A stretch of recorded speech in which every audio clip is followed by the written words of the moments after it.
Thank you for tuning into Pedigree Radio. I'm your host, Jared Gallnitz. We have another exciting deep diving episode of Pedigree Radio for you today.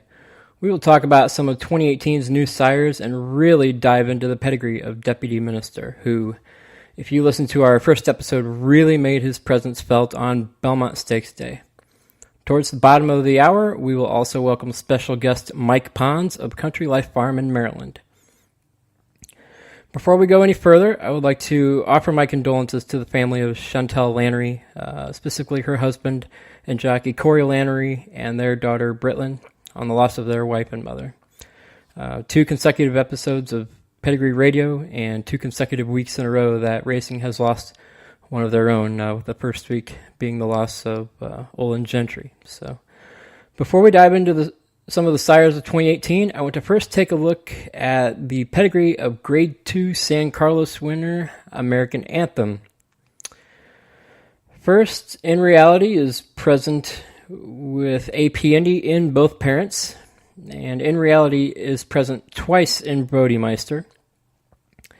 If you take a look, the pedigree of Bodemeister sure looks a lot like the pedigree of Tappet. Perhaps there is something we can learn here if you have a mare that may have some similar breeding.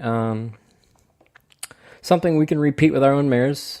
And it makes you wonder if Untappable is ever going to be tried with Bodemeister. Certainly, Bodemeister has proven himself to be a worthy suitor for brood mares in getting Always Dreaming, Kentucky Derby winner. So, memo to Winchell Thoroughbreds and maybe even Windstar Farm. We would love to see Untappable bred to Bodemeister. Everything we've discussed above is in play. So you have more AP Indy, more In Reality, plus a double of Roberto, who has a definite click with Buckpasser. I'll go into that cross later on, if I haven't already. And a double of Crimson Satan. And you also get Never Bend, who brings in Jetta. And when you see the word Jetta, you read Vandal times 8, which I discussed at length in our first episode. Vandal is a not so commonly found male strain of Glencoe.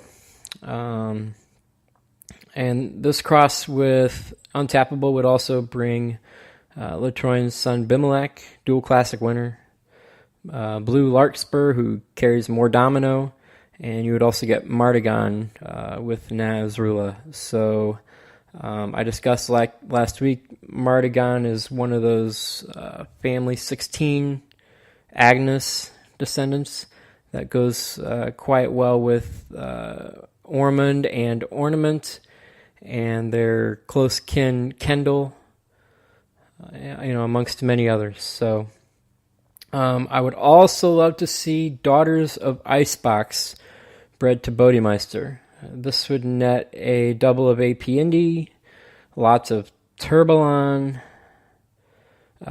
which is more Vandal, a sex-balanced double of Stormcat, more Adargatus, who is the 3/4 sister to Latroin, among other elements of the cross that are, certainly beneficial.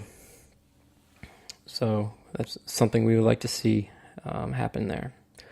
It is time. I'm gonna do a Pedigree of the Week award every week, and so it's time for our Pedigree of the Week, and that is an unraced 2-year-old filly named Quiet Company, and she is a 2016 filly by Temple City out of the Malibu Moon mare Clarendon Fancy. This pedigree gives a 3x3 interior double of Malibu Moon's dam, Macumba. And Macumba is also the second dam of Temple City. And I'd like to congratulate the breeder owners Sagamore Farm in Maryland for our Pedigree of the Week award. We will be watching this filly very closely, needless to say. But with this comes a huge question I have. So, given the fact that Malibu Moon and Temple City both stand at Spendthrift Farm in Kentucky, and given the prevalence of Malibu Moon's offspring, Malibu Moon has many, many, many, many babies out there. Some of whom have already, many of whom have already gone to the breeding shed. Why did it take 5 years for someone to try this cross? Temple City went to stud in 2011, and I had sent an email to Spendthrift, I think back in 2015, asking if they were aware of any Malibu Moon mares who had been bred to Temple City, and the response I got back, who I believe it was from Brian Lyle, said, "No, I don't believe we've bred any Malibu Moon mares to Temple City." I just thought this cross was, glaringly obvious, kind of staring it at the face, and just I thought someone else would try that by now, or maybe Spendthrift would suggest that to any of their clients that have Malibu Moon daughters. But it took 5 years for that to happen. Whether that cross will be effective or not, we will see. But at least we will get the chance to see it in action with this filly named Quiet Company. So if you listened to our episode last week, you will have heard Deputy Minister come up quite a bit. And I want to take a moment now to dive into the pedigree of Deputy Minister, who is turning out to be a top-shelf broodmare sire for our current day and age.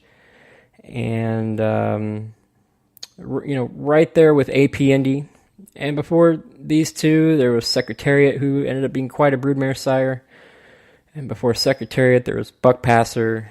And before these two, that mantle clearly went to Discovery.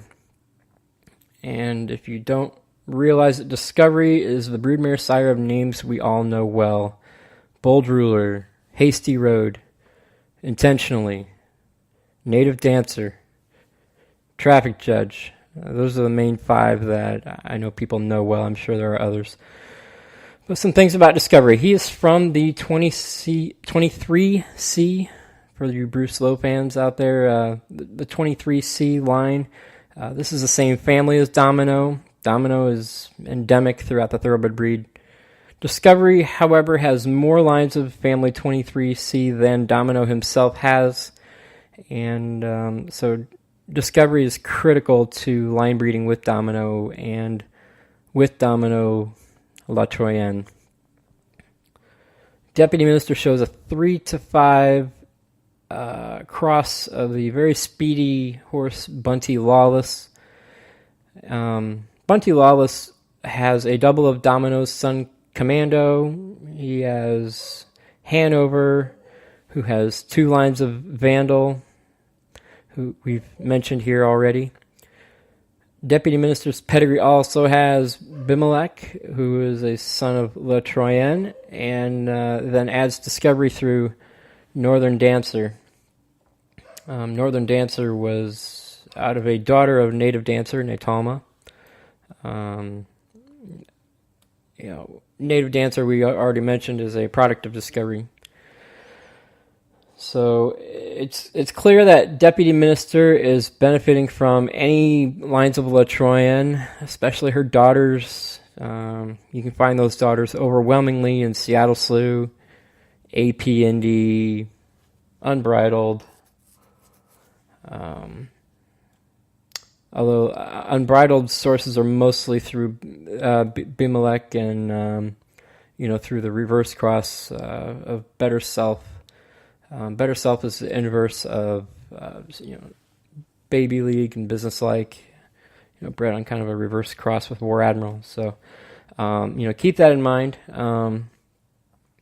as you make your breeding plans.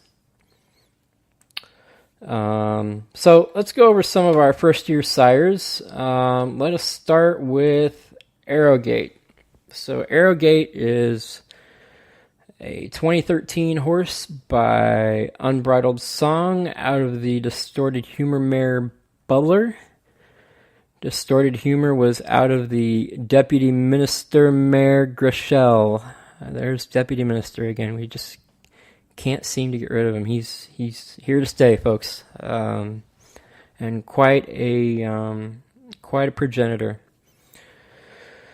So for Arrowgate, we have Unbridled Song. Unbridled Song, in case you didn't see it, is a result of crossing Unbridled, who is a stallion with 3 lines of La Troyenne, over a mare who has no La Troyenne but is loaded with a bunch of family 16 members.